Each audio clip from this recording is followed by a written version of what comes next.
لائیں گے آپ سے سب بیعت کر لیں گے۔ اب آپ گھبرا گئے کہ امام حسین میرے لیڈر پہ چل پڑیں گے یا یہ صورتحال ہے، مجھے اپنی جان کی پرواہ نہیں، لیکن ابن رسول صلی اللہ علیہ وسلم رضی اللہ تعالیٰ عنہ کو بڑی تکلیف ہوگی۔ اب آپ نے اپنے بچوں کو لیا، قاضی شرح آپ کے جاننے والے تھے اور بڑے نیک پرہیزگار شخص تھے، ان کے پاس اپنے بچوں کو چھوڑا اور کہا کہ کسی طریقے سے ہو سکے میرے ان بچوں کو آپ کسی قافلے کے ساتھ کر کے مدینے کی طرف نکال دیں، یہ آپ کی میرے اوپر احسان ہوگا، کرم نوازی ہوگی۔ اور اپنے بچوں کو کہا کہ بیٹا تم کسی طرح مدینے پہنچ کر امام حسین کو روکو کہ وہ یہاں پہ تشریف نہ لائیں۔ اب وہ چھوٹے چھوٹے بچے تھے، ایک 8 سال ایک 6 سال کا بچہ، اجنبی شہر، کوئی آنکھ ایسی نہیں بظاہر جس میں پیار اور محبت اور ہمدردی ہو، تو بچے گھبرا گئے، رونے لگے۔ تو آپ نے فرمایا کہ گھبراؤ نہیں، اللہ تعالیٰ بہتر کرے گا۔ اور خود آپ ایک ہانی بن عروہ ایک صحابی تھے، ان کے پاس چلے گئے، وہ آل رسول سے بڑی محبت رکھنے والے تھے، اور ان کے پاس جا کے پناہ لی۔ اب قصہ مختصر یہ کہ حضرت شرح نے اپنے بیٹے سے کہا کہ بیٹا کل ایک مدینے کا قافلہ نکل رہا ہے، ان دونوں بچوں کو اس میں کسی اچھے معتبر شخص کے حوالے کر کے ان کو مدینے بھجوا دینا۔ وہ بیٹا لے چلا، پتہ چلا وہ رات میں ہی قافلہ نکل گیا، اور انہوں نے وہاں پہ جا کے، اچھا وہ قافلہ بھی دور جا رہا تھا، دھول اڑتی ہوئی دکھ رہی تھی، انہوں نے دونوں بچوں کو کہا کہ بیٹا تم بھاگ کے قافلے تک پہنچ جاؤ، کیونکہ اگر مجھے کسی نے تمہارے ساتھ دیکھ لیا تو میرے ساتھ بھی ناروا سلوک ہوگا۔ اب وہ بچے بھاگے، قافلہ آگے نکل گیا، وہ دونوں بیچارے ویسے رہ گئے، راستہ بھٹک گئے۔ اور پھر قصہ مختصر یہ کہ وہ ابن زیاد کے ساتھیوں کے ہاتھ میں آئے اور ان دونوں بچوں کو بے دردی سے شہید کیا گیا، ان کی گردنیں کاٹ دی گئی۔ دوسری طرف حضرت مسلم بن عقیل رضی اللہ تعالیٰ عنہ کے بارے میں پتہ چل گیا کہ یہ ہانی بن عروہ کے گھر پر ہے، تو حضرت ہانی بن عروہ ایک بڑے سردار تھے اور بڑے جری انسان تھے۔ ابن زیاد نے ان کو محل میں بلوایا اور سخت ان کو سزائیں دی، ہونٹ پھاڑ دیا، تلوار مار کے آنکھ پھاڑ دی ان کی، ان کو قید کر دیا۔ جب مسلم بن عقیل کو پتہ چلا تو پھر آپ نے فرمایا کہ اب بس فیصلہ ہو جانا چاہیے، آپ تلوار لے کے نکلے تو آپ کے ساتھ بہت سارے لوگ جمع ہو گئے، اور جب چلتے رہے تو جوش بڑھتا رہا بڑھتا رہا بڑھتا رہا، حتیٰ کہ جب آپ نہل کے پاس پہنچے تو اچھا خاصا لشکر جمع ہو گیا۔ اب ابن زیاد نے پھر وہی چالاکی کی کہ اس نے محل میں بڑے بڑے رؤساء اور رفقاء کو جمع کیا ہوا تھا، اس نے سب کو کہا کہ تم سب کی گردنیں اڑاتا ہوں، ورنہ ابھی جاؤ اوپر کھڑے ہو جاؤ اور جتنے تم لوگوں کے آدمی سب کو واپس کرو یہاں سے۔ اور پیچھے جتنے لشکری لوگ آئے ہوئے تھے ان کے ساتھ ان کے گھر پہ لوگوں کو بھیجا کہ ان کی عورتوں سے کہو، ان کی بیویوں سے کہو، بچیوں سے کہو کہ وہ ان کو آ کے سمجھائیں، ورنہ سب کو ذبح کر دیں گے۔ دوسری طرف سے عورتیں سمجھا رہی ہیں، اوپر سے سردار کہہ رہے ہیں واپس جاؤ واپس جاؤ، مار دیے جاؤ گے، اپنی جان کے خوف کی وجہ سے۔ نتیجہ نکلا پھر سارے بھاگ گئے، مسلم بن عقیل اکیلے رہ گئے، اور پھر آپ کو وہاں پر بے دردی سے شہید کر دیا گیا۔ اب امام حسین کے پاس جب مسلم بن عقیل رضی اللہ تعالیٰ عنہ کا خط پہنچا، حجت تمام ہو چکی ہے، سرکار صلی اللہ علیہ وسلم کی حدیث پکار کر کہہ رہی ہے کہ افرادی قوت آپ کے پاس ہے، آپ اپنی طاقت سے برائی کو بدل سکتے ہیں تو بدلو، تو آپ پہ فرض تھا کہ آپ اس برائی کو بدلتے، چاہتے تو رخصت کا راستہ بھی اختیار کر لیتے، جس کے ہاتھ پہ بیعت کر لیتے، یہ سوچ کر کہ جی فتنہ ہوگا، فساد ہوگا، مجھے شہید کر دیا جائے گا، میرے بچوں اور خاندانوں کو شہید کر دیا، خاندان والوں کو شہید کیا جائے گا، لیکن آپ نے رخصت کی پرواہ نہیں کی۔ عزیمت، رخصت کا مطلب ہوتا ہے رعایت کو لے لینا، عزیمت کا مطلب رعایت کو چھوڑ دینا اور جو اصل حکم ہے اس پر عمل کرنا۔ اور یہ بڑی بات ہوتی ہے کہ آدمی باطل سے ٹکرائے۔ آپ نے اپنے گھر والوں کو تیار کیا، 72 نفوس قدسیاں ہیں، اور حقیقتاً آپ جنگ کے ارادے سے ابھی نہیں چلے تھے، بلکہ آپ کا ارادہ یہ تھا کہ ہم وہاں پہنچیں گے، ان کے کوفیوں سے ملیں گے، اس کے بعد لشکر تیار ہوگا اور پھر باقاعدہ مقابلہ ہوگا۔ تو مختصر سے ہتھیار آپ لوگوں کے ساتھ تھے اور ان کو لے کر پھر آپ آگے بڑھے ہیں۔ تھوڑا سا آگے چلے تو بہت سے لوگوں نے آپ کو منع فرمایا، جو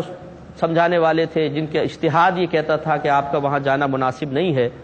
اور وہ کوفے والوں کی طبیعتوں کو سمجھنے والے لوگ تھے کہ یہ لوگ کبھی کسی کے ساتھ وفا نہیں کرتے ہیں، آپ بھی جائیں گے تو ایسا نہ ہو بے وفائی کریں، تو آپ رک جائیے۔ اب چونکہ دیکھیں اب جو ہمارے ہاں ایک دوسرے سے رابطہ ہے بہت آسان ہے،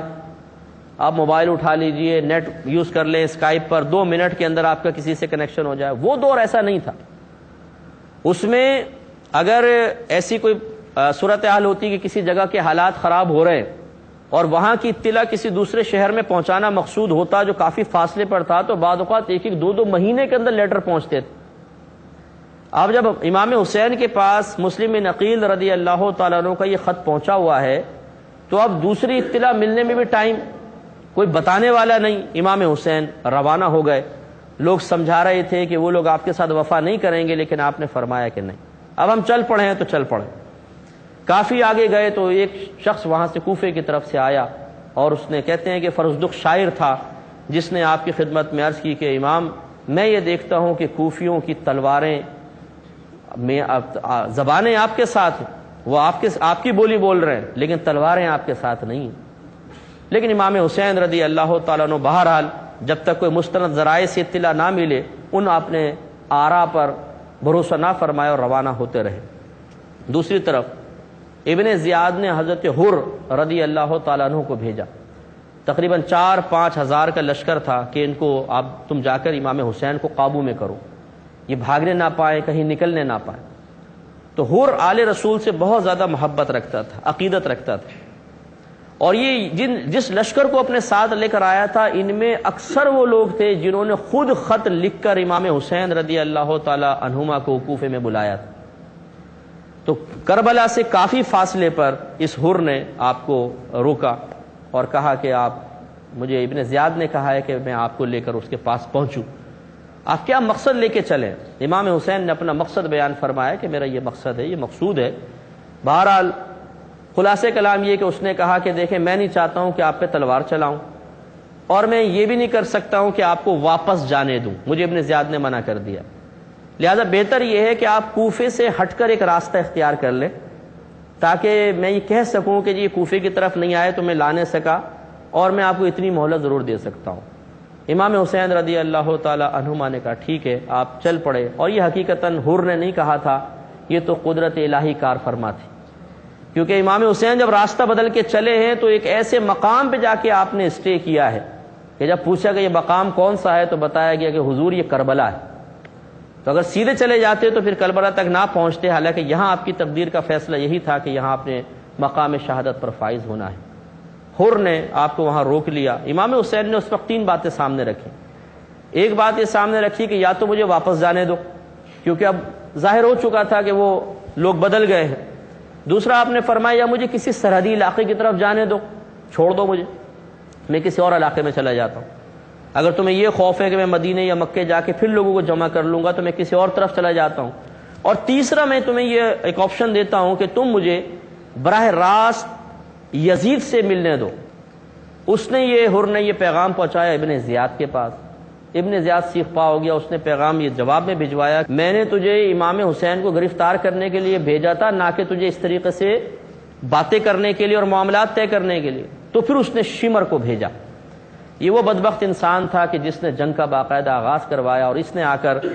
حر کو معزول کیا، گویا کہ ایک طرح سے کمان اپنے ہاتھ میں لی اور پھر مقابلے کے لیے تیار ہوا۔ سن 1 ہجری کے اندر ایک روایت کے مطابق 3 محرم الحرام کو، ایک روایت کے مطابق 1 کو امام حسین میدان کربلا میں آئے۔ 3 والی روایت زیادہ قوی ہے۔ اور پھر 7 محرم تک آپ نے وہاں اسٹے فرمایا، اور اس کے بعد پانی کو بند کیا گیا کہ آپ بالکل نہر فرات سے پانی حاصل نہیں کر سکتے۔ اور پھر گفتگو چلتی رہی، امام حسین یہی فرماتے رہے کہ تم مجھے جانے دو، لیکن انہوں نے منع کیا کہ ہم آپ کو جانے نہیں دیں گے۔ اس وقت ایک امام عالی مقام کا اس یزیدی لشکر سے ایک خطاب تھا، وہ میں آپ کو سناتا ہوں کہ آپ نے کیا فرمایا۔ آپ نے ارشاد فرمایا کہ اے لوگو تم میری بات سنو، عجلت نہ کرو، یہاں تک کہ مجھ پر واجب ہے میں تم کو سمجھا نہ لوں، یعنی جب تک میں تمہیں سمجھا نہ لوں جلد بازی نہ کرنا، اور میں اپنے آنے کا سبب تم سے بیان نہ کر لوں۔ پس اگر تم میرے عذر کو قبول کر لو گے اور میری بات کی تصدیق کرو گے اور حق پسندی سے کام لوگے تو یہ تمہارے لیے سعادت مندی ہے اور اس میں تمہارا کوئی نقصان نہ ہوگا، اور اگر تم میرا عذر قبول کرنا نہیں چاہتے تو تم لوگ مجتمع ہو اور اپنے شرکا کو یکجا کر لو تاکہ تم پر کوئی امر مشتبہ نہ رہے۔ اس کے بعد میرے سامنے آؤ اور مجھ پہ ٹوٹ پڑو، بے شک اللہ تبارک و تعالی میرا مددگار ہے جس نے کتاب اتاری اور صالحین کا ولی بھی ہے۔ اما بعد تم لوگ میرے نسب پر نظر کرو اور دیکھو کہ میں کون ہوں، پھر اپنی حالت کی طرف رجوع کرو، یعنی اپنی حالتوں کو دیکھو، کیا میرا قتل کرنا اور میری آبرو ریزی تمہیں روا اور جائز ہے؟ کیا میں تمہارے نبی کا نواسا نہیں ہوں اور اس کے ولی کا بیٹا نہیں ہوں؟ کیا سید الشہداء حمزہ رضی اللہ تعالی عنہ اور جعفر طیار میرے والد کے چچا نہ تھے؟ کیا تم کو یہ خبر پہنچی ہے کہ رسول اللہ صلی اللہ علیہ وسلم نے میرے اور میرے بھائی کے حق میں فرمایا تھا کہ یہ دونوں نوجوانان جنت کے سردار ہیں؟ بس جو کچھ میں نے کہا تم اس کی تصدیق کرو، خدا کی قسم میں نے کبھی جھوٹ نہیں بولا، اور اگر تم مجھے جھوٹا سمجھتے ہو تو تم میں ایسے لوگ موجود ہیں کہ اگر ان سے دریافت کرو تو یہ تمہیں اس سے آگاہ کریں گے۔ جعفر رضی اللہ تعالیٰ بن عبداللہ، ابو سعید خدری اور ارقم انس بن مالک ابھی زندہ ہیں، ان سے دریافت کرو، وہ تمہیں بتائیں گے کہ انہیں رسول اللہ صلی اللہ علیہ وسلم سے کیا سنا ہے۔ کیا تم میں سے کوئی ایک ایسا شخص نہیں جو تم کو میری خون ریزی سے روک دے؟ اگر تمہیں میرے بیان پہ شبہ ہے، یہ میرے نواسے رسول ہونے پر شبہ ہے، تو واللہ مشرق و مغرب کے مابین میرے سوائے تم میں یا کسی غیر میں تمہارے نبی کا کوئی نواسا موجود نہیں، یعنی میں ہی ہوں اور کوئی بھی نہیں ہے۔ آخر تم مجھ سے کس بات کا عوض طلب کرتے ہو؟ کیا میں نے تم میں کسی کو قتل کر دیا ہے، کسی کا مال مار لیا ہے؟ آخر کس بات کے قصاص چاہتے ہو؟ یہ وہ آخری خطبات تھے جو امام حسین رضی اللہ تعالیٰ عنہ نے ان کو سامنے بیان کر کے اتمام حجت فرمایا کہ دیکھو تمام چیزیں ذہن میں حاضر کرو، ہو سکتا ہے کوئی غلبہ تم پر ہو لالچ کا کسی چیز کا، تو میں نواس رسول ہوں، مجھ پہ تلوار نہ چلاؤ۔ لیکن تاریخ اس بات پہ گواہ ہے کہ ان کمبختوں نے آپ کو روک کے رکھا، حتیٰ کہ 10 محرم الحرام آئی، اس رات آپ نے عبادت فرمائی، پوری رات اللہ تعالیٰ کی عبادت میں مشغول رہے، اور پھر صبح جب مارکہ کربلا ہوا ہے اور اس میں لگاتار بے دردی کے ساتھ آپ کے بچوں کو، آپ کے رفقا کو شہید کیا گیا ہے، تو تاریخ نے دیکھا کہ آسمان سے خون نازل ہوا ہے، خون برسا ہے آسمان سے جب یہ سب کی شہادت ہو گئی۔ اور ام سلمہ رضی اللہ تعالی عنہا نے وہاں پر دیکھا جس شیشے کے اندر ریت جمع تھی کہ وہ خون کے اندر تبدیل ہو گئی۔ تمام جب رفقا شہید ہو گئے تو امام حسین رضی اللہ تعالیٰ عنہ میدان میں آئے، پیاسے ہیں، بھوکے ہیں، کئی دن سے پانی پینے کو نہیں ملا ہے، اور ان ظالموں نے پہلے تو تلواروں سے مقابلہ کیا، لیکن اللہ تعالیٰ کے رسول کے شیر سے مقابلہ کرنا کس کے بس کی بات تھی؟ ایسے کاٹ دیتے تھے جیسے گاجر مولی کو کاٹ دیا جاتا ہے۔ لیکن ذرا غور کریں، اگر آپ کا بچہ آپ کے سامنے ہو اور لوگ تلواروں سے اس کو مار کر اس کو کاٹ رہے ہوں، ہونٹ کٹ رہے ہوں، پیٹ کٹ رہا ہو، خون باہر آ رہا ہو، کتنی تکلیف اور اذیت ہوگی۔ اور اللہ تبارک و تعالیٰ کے پیارے حبیب کریم صلی اللہ علیہ وسلم بعطاء الہی اس منظر کو اپنی آنکھوں سے ملاحظہ فرما رہے ہیں۔ کسی نے آپ کو انہی دنوں خواب میں دیکھا کہ آپ کے بال بکھرے ہوئے ہیں اور مٹی آپ کے بالوں میں ہے اور رو رہے ہیں زار و قطار، تو پوچھا رسول اللہ آپ کا یہ معاملہ کیوں؟ فرمایا میں ابھی میدان کربلا سے آ رہا ہوں، ان ظالموں نے میرے نواسے کو شہید کر دیا ہے۔ تو آپ کے جسم پر انہوں نے دور سے اتنے تیر اور نیزے مارے کہ جسم کے اندر سینکڑوں سوراخ ہو گئے، سینکڑوں زخم لگے، اور امام حسین زمین پہ تشریف لائے، اور اتنے بدبخت لوگ تھے کہ ایک تلوار مار کے آپ کا سر مبارکہ آپ کے تن سے جدا کر دیا۔ لیکن تاریخ نے بھی دیکھا کہ جب آپ کے سر مبارکہ میں نیزہ گاڑا گیا گردن کے اندر اور نیزے پر اس کو اٹھایا تو کسی نے دیکھا کہ آپ کے ہونٹ ہل رہے تھے، کان قریب کیا تو سورہ یاسین کی تلاوت فرما رہے تھے۔ تو حضرت امام حسین رضی اللہ تعالیٰ عنہ نے اپنی جان کے نذرانہ پیش کر کے قیامت تک کے لیے ہمیں وہ ہمت فراہم کی ہے کہ اگر مذہب اسلام پر کوئی گندی نگاہ ڈالے گا تو ہم اپنی جانیں قربان کرنے کے لیے امام حسین کی مثال کو سامنے رکھ کر شہادت کے حصول میں دریغ نہیں کریں گے۔ اللہ تعالیٰ سے دعا ہے کہ رب کریم امام حسین رضی اللہ تعالیٰ عنہما کے نقش قدم پر چلتے ہوئے ہمیں بھی دین اسلام کے لیے اور مذہب اسلام کے لیے قربانیاں دینے کی توفیق عطا فرمائے۔ آمین وآخر دعوانا ان الحمدللہ رب العالمین۔ گلشن فاطمہ کے تھے